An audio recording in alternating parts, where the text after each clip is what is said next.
ಅಸಮಣೆ ಭಾಗ 9 ಯಾರು ಹಿಂದಿನ ಭಾಗಗಳನ್ನು ನೋಡಿಲ್ಲ ದಯವಿಟ್ಟು ನೋಡ್ಕೊಂಡು ಬನ್ನಿ. ಅದು ಅಸೂಯೆಯೋ ಅಥವಾ ಮನಸ್ಸಿನ ಯಾವುದೋ ಒಂದು ಮೂಲೆಯಲ್ಲಿರುವಂತಹ ತಪ್ಪಿತಸ್ಥ ಭಾವವೋ ಗೊತ್ತಿಲ್ಲ. ಆರ್ಯನ್ನೊಳಗೆ ಏನಾಗ್ತಿದೆ ಎಂಬುದು ಅವನಿಗೆ ಕೂಡ ಕನ್ಫ್ಯೂಷನ್ ತಿಳಿತಾ ಇಲ್ಲ. ಮತ್ತೊಂದೆಡೆ ಆರ್ಯನ್ನು ಫೋನ್ ಕಟ್ ಮಾಡ್ತಾನೆ. ನಂತರ ಅನನ್ಯ ಬಂದು ಒಂದು ಕಿಟಕಿಯ ಪಕ್ಕದಲ್ಲಿ ಕುಳಿತುಕೊಳ್ತಾಳೆ. ಅವನು ಹೋದಾಗಿನಿಂದ ಅವಳ ದಿನಗಳು ಕೇವಲ ಅವನ ಆಲೋಚನೆಯಲ್ಲೇ ಕಳೀತಾ ಇದ್ವು. ಆರ್ಯನ್ ತನ್ನ ಅಪ್ಪನ ಜೊತೆ ಮಾತಾಡ್ತಾನೆ ಅನ್ನೋದು ಗೊತ್ತು. ಮಾಲಾ ಚಿಕ್ಕಮ್ಮ ಬಂದಾಗಲೂ ಆರ್ಯನ ಅಪ್ಪನ ಆರೋಗ್ಯದ ಬಗ್ಗೆ ಚರ್ಚೆ ನಡೆಸ್ತಾ ಇದ್ಲು. ಚಿಕ್ಕಮ್ಮ ಕೂಡ ಆರ್ಯನ್ ಜೊತೆ ಮಾತಾಡ್ತಾರೆ. ಆರ್ಯನ್ ಕೇವಲ ಅನನ್ಯಾಗೆ ಮಾತ್ರವಲ್ಲದೆ ಎಲ್ಲರಿಗೂ ಕೂಡ ಕರೆ ಮಾಡ್ತಾನೆ. ತನ್ನ ಪತಿ ಎಲ್ಲರನ್ನ ವಿಶ್ವಾಸಕ್ಕೆ ತೆಗೆದುಕೊಳ್ತಾನೆಂಬ ಅವಳಲ್ಲಿ ಒಂದು ಹೆಮ್ಮೆ ಇತ್ತು. ಆದರೆ ಈಗ ವಾಸ್ತವ ಬೇರೆ ಆಗಿದೆಯಲ್ಲ. ಅಮೆರಿಕದ ಆಸ್ಪತ್ರೆಯಲ್ಲಿ ಆರ್ಯನ್ ಜೊತೆ ಈಗ ಎಕ್ಸ್ ಗರ್ಲ್ ಫ್ರೆಂಡ್ ಅಹನಾಳ ಧ್ವನಿಯನ್ನ ಕೇಳಿದ ಮೇಲೆ ಎಲ್ಲವೂ ನಿಚ್ಚಳವಾಯಿತು. ಅವಳಿಗೆ ತನ್ನ ಕಣ್ಣೀರನ್ನ ತಡೆಯೋಕೆ ಸಾಧ್ಯವಾಗಲಿಲ್ಲ. ಆರ್ಯನ್ ಜೊತೆಗಿನ ನನ್ನ ಸಂಬಂಧ ಕೆಲವೇ ದಿನಗಳವರೆಗೆ ಇರ್ತದೆ. ನಂತರ ನಾವು ಬೇರೆಯಾಗ್ತೇವೆ ಎಂಬುದು ನನಗೆ ಮೊದಲೇ ತಿಳಿದಿತ್ತು. ಆಗಿದ್ರೂ ಇದು ಹೇಗೆ ಇಷ್ಟೊಂದು ನೋವು ನೀಡ್ತಿದೆ ಎಂದು ಅವಳು ಮರುಗಿದ್ಲು. ಆರ್ಯನ್ ಅವಳನ್ನ ನೋಡಿಕೊಳ್ಳುತ್ತೇನೆ ನಿಜ, ಆದರೆ ಪ್ರೀತಿ ಮದುವೆಯ ಮೊದಲ ರಾತ್ರಿ ಅವನು ಹೇಳಿದ ಕಟುವಾದ ಸತ್ಯವನ್ನ ಅನನ್ಯ ಇಷ್ಟು ದಿನ ಮರೆತೇ ಬಿಟ್ಟಿದ್ಲು. ಆದರೆ ಇಂದು ಆರ್ಯನ್ ತನ್ನವನಲ್ಲ, ಎಂದಿಗೂ ತನ್ನವನಾಗಲಾರ ಎಂಬ ಅರಿವು ಅವಳನ್ನ ಜರ್ಜರಿತಗೊಳಿಸಿತ್ತು. ಅವಳ ಪರಿಸ್ಥಿತಿ ನೋಡಿ ಅವಳಿಗೆ ನಗಬೇಕೋ ಅಳಬೇಕೋ ತಿಳಿತಾ ಇಲ್ಲ. ವಿಧಿಯೇ ಅವಳ ಜೊತೆ ಕ್ರೂರ ತಮಾಷೆ ಮಾಡ್ತಿದೆ ಅಂತ ಅನ್ನಿಸ್ತು. ಅಷ್ಟು ಚಿಕ್ಕ ವಯಸ್ಸಿನಲ್ಲಿ ಒಬ್ಬ ಅಪರಿಚಿತನೊಂದಿನ ಬಲವಂತದ ಮದುವೆ ಆಯಿತು. ಅವರಿಬ್ಬರೂ ಚೆನ್ನಾಗಿ ಸಮಯ ಕಳೆಯುತ್ತಿದ್ದಾರೆ ಎನ್ನುವಾಗಲೇ ಅನಿರೀಕ್ಷಿತ ತಿರುವುಗಳು ಎದುರಾದವು. ಈಗ ತನ್ನ ಪತಿ ತನ್ನ ಮಾಜಿ ಪ್ರೇಯಸಿಯೊಂದಿಗೆ ವಿದೇಶದಲ್ಲಿ ಕಾಲ ಕಳೆಯುತ್ತಿದ್ದಾನೆ ಎಂಬುದನ್ನ ಅನನ್ಯಾಗೆ ಅರಗಿಸಿಕೊಳ್ಳೋಕೆ ಸಾಧ್ಯವೇ ಇಲ್ಲ. ಅಹನಾ ತುಂಬಾ ಸುಂದರವಾಗಿರಬೇಕು, ಇಲ್ಲದಿದ್ದರೆ ಆರ್ಯನ್ ಅವಳನ್ನ ಅಷ್ಟು ಗಾಢವಾಗಿ ಪ್ರೀತಿಸ್ತಾ ಇರಲಿಲ್ಲ ಎಂದು ಅವಳು ಯೋಚಿಸಿದ್ಲು. ಅವಳ ಮನಸ್ಸಿನ ಒಂದು ಭಾಗ ಆರ್ಯನ್ ಮೋಸಗಾರ ಅಲ್ಲ, ಅಪ್ಪನ ಅನಾರೋಗ್ಯದ ಕಾರಣದಿಂದಲೇ ಅವನಲ್ಲಿಗೆ ಹೋಗಿದ್ದಾನೆ ಅಂತ ಹೇಳ್ತಾ ಇದೆ. ಆದರೆ ಅಹಂಕಾರದ ಮತ್ತೊಂದು ಭಾಗ ಅದನ್ನು ಒಪ್ಪೋಕೆ ಸಿದ್ಧ ಇಲ್ಲ. ಬಡಪಾಯಿ ಅನನ್ಯ ತನ್ನದೇ ಅಭದ್ರತೆಯ ಜಾಲದಲ್ಲಿ ಸಿಲುಕಿ ತನ್ನ ಮನಸ್ಸಿನ ಹತೋಟಿಯನ್ನ ತಪ್ಪಿ ಅದು ಏನ್ ಹೇಳುತ್ತೋ ಅದಕ್ಕೆ ಕುಣಿಯುತ್ತಾ ಒದ್ದಾಡ್ತಾ ಇದ್ದಾಳೆ. ಇದನ್ನೆಲ್ಲ ಆಲೋಚಿಸುತ್ತಿದ್ದಂತೆ ಅವಳಿಗೆ ತಲೆ ಸುತ್ತುವಂತೆ ಭಾಸವಾಯಿತು. ಆರ್ಯನ್ ಬಗ್ಗೆ ವಿಪರೀತವಾಗಿ ಚಿಂತಿಸುತ್ತಿದ್ದರಿಂದ ಅವಳಿಗೆ ಕಳೆದ ಕೆಲವು ದಿನಗಳಿಂದ ಸರಿಯಾಗಿ ವಿಶ್ರಾಂತಿ ಸಿಕ್ಕಿಲ್ಲ.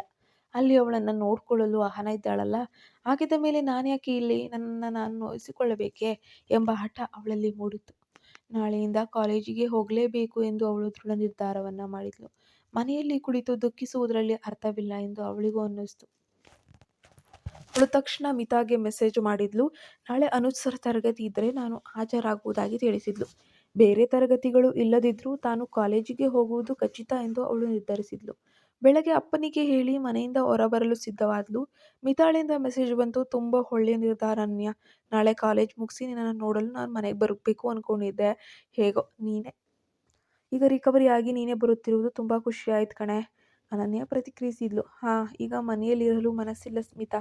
ಒಂದು ಕೆಲಸ ಮಾಡು, ನಾಳೆ ತರಗತಿ ಇದೆಯೇ ಎಂದು ಅನುಜ್ ಸರ್ಗೆ ಮೆಸೇಜ್ ಮಾಡಿ ಕೇಳು, ಇಲ್ಲದಿದ್ದರೆ ಸುಮ್ಮನೆ ಹೋಗುವುದು ವ್ಯರ್ಥ ಆಗ್ಬಿಡುತ್ತಲ್ವಾ ಅಂತ ಹೇಳಿದಾಳೆ. ಹೌದೌದು, ಅದು ಒಳ್ಳೆಯ ಆಲೋಚನೆನೇ ಎಂದು ಮಿತಾ ಉತ್ತರಿಸಿದ್ಲು.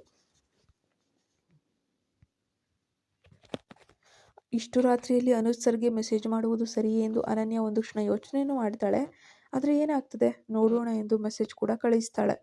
10 ನಿಮಿಷಗಳಲ್ಲಿ ಅನುಜ್ ಅವರಿಂದ ಉತ್ತರ ಕೂಡ ಬರುತ್ತೆ. ಅನುಜ್: ಹೌದು, ನಾಳೆ ತರಗತಿ ಇರ್ತದೆ. ನಾನು ನಿಮಗೆ ಫೋನ್ ಮಾಡ್ಬೇಕು ಅನ್ಕೊಂಡಿದ್ದೆ. ಈಗ ಹೇಗಿದ್ದೀರಾ ಅನನ್ಯ? ಅನನ್ಯ: ಈಗ ನಾನು ತುಂಬ ಚೆನ್ನಾಗಿದ್ದೇನೆ ಸರ್. ಅನುಜ್: ಒಳ್ಳೆಯ ಸುದ್ದಿ, ಕೊನೆಗೆ ಮೌನ ಮುರಿದಿದ್ದೀರಿ ಎಂದು ನಗುತ್ತಾ ಎಮೋಜಿಯೊಂದಿಗೆ ಉತ್ತರಿಸಿದ್ರು. ಅನನ್ಯಾಳ ಮನಸ್ಸು ಸಮಾಧಾನಗೊಂಡಿದ್ರು. ಆ ಮೆಸೇಜ್ ನೋಡಿ ಅವಳ ಮುಖದಲ್ಲಿ ಸಣ್ಣ ನಗು ಮೂಡಿತು. ನನ್ನದೇನು ತಪ್ಪಿಲ್ಲ ಸರ್, ಹಾಸಿಗೆಯ ಮೇಲೆ ಮಲಗಿ ವಿಶ್ರಾಂತಿ ಪಡೆಯುತ್ತಿದ್ದೆ ಎಂದು ಉತ್ತರಿಸಿದ್ಲು. ಅನುಜ್: ನಾಳೆ ಬಸ್ಸಿನಲ್ಲಿ ಬರುವುದು ಕಷ್ಟವಾಗಬಹುದು. ನಗರದ ಮಧ್ಯಭಾಗದಲ್ಲಿ ಮೆರವಣಿಗೆ ಇರುವುದರಿಂದ ಭಾರೀ ಜನಜಂಗುಳಿ ಇರ್ತದೆ. ಅನನ್ಯ ಗಾಬರಿಯಾದ್ಲು. ಅಯ್ಯೋ, ಆ ವಿಷಯ ನನಗೆ ತಿಳಿದಿರಲಿಲ್ಲ ಸರ್. ಅಪ್ಪನಿಗೆ ಕಾಲೇಜಿಗೆ ಹೋಗುವ ವಿಷಯ ಇನ್ನೂ ತಿಳಿಸಿಲ್ಲ. ಬಹುಶಃ ಅವರು ಟ್ಯಾಕ್ಸಿನ ಕರೆಯಬಹುದು. ಅನುಜ್: ನಾಳೆ ಟ್ಯಾಕ್ಸಿ ಮುಷ್ಕರ ಇರುವುದು ನಿಮಗೆ ತಿಳಿದಿಲ್ಲವೇ? ಯಾವುದಾದ್ರೂ ಓಲಾ ಅಥವಾ ಊಬರ್ ಬುಕ್ ಮಾಡಬೇಕಾಗಬಹುದು. ಅನನ್ಯ ಚಿಂತೆಗೀಡಾದ್ಲು. ಅಷ್ಟರಲ್ಲಿ ಅನುಜ್ ಸರ್ ಮತ್ತೊಂದು ಮೆಸೇಜನ್ನು ಟೈಪ್ ಮಾಡುತ್ತಿರುವುದು ಅವಳಿಗೆ ಬಹುಶಃ ಕಂಡು ಬರುತ್ತೆ. ಅನುಜ್: ಒಂದು ಕೆಲಸ ಮಾಡಿ, ನಾಳೆ ನಾನೇ ಕಾರ್ನಲ್ಲಿ ಬರ್ತೀನಿ. ಮಿತಾಳನ್ನು ನಿಮ್ಮ ಮನೆಗೆ ತರಲು ಹೇಳಿ. ನಾನು ಇಬ್ಬರನ್ನು ಕರೆದುಕೊಂಡು ಹೋಗ್ತೇನೆ. ಹೇಗಿದ್ದರೂ ನಿಮ್ಮ ತಂದೆಯವರ ಜೊತೆ ನಾನು ಮಾತನಾಡಬೇಕಿತ್ತು. ಅನನ್ಯ ಒಪ್ಪಿಕೊಂಡ್ಳು. ಸರ್, ಬಂದರೆ ಅಪ್ಪ ಸುಲಭವಾಗಿ ಒಪ್ತಾರೆ ಎಂಬುದು ಅವಳಿಗೂ ತಿಳಿದಿತ್ತು. ಖಂಡಿತ ಸರ್, ನಿಮಗೆ ತೊಂದರೆಯಾಗದಿದ್ದರೆ ಹಾಗೆಯೇ ಮಾಡೋಣ ಎಂದು ಮೆಸೇಜ್ ಕಳಿಸಿ ಫೋನನ್ನು ಪಕ್ಕಕ್ಕಿಟ್ಟು ಮಲಗಿದ್ಲು. ರಾತ್ರಿ ಸುಮಾರು 12:30 ಆಗಿತ್ತು. ಆರ್ಯನ್ಗೆ ಮುನ್ನೆಚ್ಚರಿಕೆ ನೀಡಲು ಅವಳು ಸುದೀರ್ಘವಾದ ಮೆಸೇಜ್ ಟೈಪನ್ನು ಮಾಡಿದ್ಲು. ಆರ್ಯನ್, ನಾಳೆಯಿಂದ ನಾನು ಕಾಲೇಜಿಗೆ ಹೋಗ್ತಿದ್ದೇನೆ. ಈಗ ಗುಣಮುಖಳಾಗಿದ್ದೇನೆ. ಹಾಗಾಗಿ ನಾಳೆಯಿಂದ ನಿಮ್ಮ ಕಾರ್ ಅಥವಾ ಆಂಟಿ ಬರುವಂತಹ ಅವಶ್ಯಕತೆ ಇಲ್ಲ. ನಾನು ಕಾಲೇಜಿನ ಸರ್ ಬಂದು ನನ್ನನ್ನು ಕರೆದುಕೊಂಡು ಹೋಗ್ತಾರೆ. ನೀವು ಅವರನ್ನು ಈ ಹಿಂದೆ ಭೇಟಿಯಾಗಿದ್ದೀರಿ. ಅವರು ತುಂಬ ಅಂದರೆ ತುಂಬ ಒಳ್ಳೆಯ ವ್ಯಕ್ತಿ ಮತ್ತು ನನ್ನ ಮೇಲೆ ಅಪಾರ ಕಾಳಜಿ ಇದೆ ಅವರಿಗೆ. ನನಗೆ ಯಾವುದೇ ತೊಂದರೆಯಾಗದಂತೆ ಅವರು ನೋಡ್ಕೊಳ್ತಾರೆ. ಏನಾದರೂ ತುರ್ತು ಇದ್ದರೆ ನಾನು ನಿಮಗೆ ತಿಳಿಸುತ್ತೇನೆ. ಮೆಸೇಜ್ ಕಳುಹಿಸಿದ ನಂತರ ಅನನ್ಯ ನಿದ್ದೆಗೆ ಜಾರಿದ್ಲು. ಆ ಮೆಸೇಜ್ ಆರ್ಯನ್ಗೆ ಎಂತಹ ಉರಿ ಹಚ್ಚಲಿದೆ ಎಂಬ ಒಂದು ಸಣ್ಣದಾದ ಕಲ್ಪನೆ ಅವಳಿಗೆ ಇರಲಿಲ್ಲ. ಯಾಕಂದರೆ ಅವಳಿಗೂ ಅನಿಸಿದೆ, ಅವನು ಆರ್ಯನು ತನ್ನ ಮುದ್ದಾದ ಗರ್ಲ್ಫ್ರೆಂಡ್ ಜೊತೆ ಹಳ್ಳೆ ಹೊಡೆದಿರ್ತಾನೆ ಅಂತ.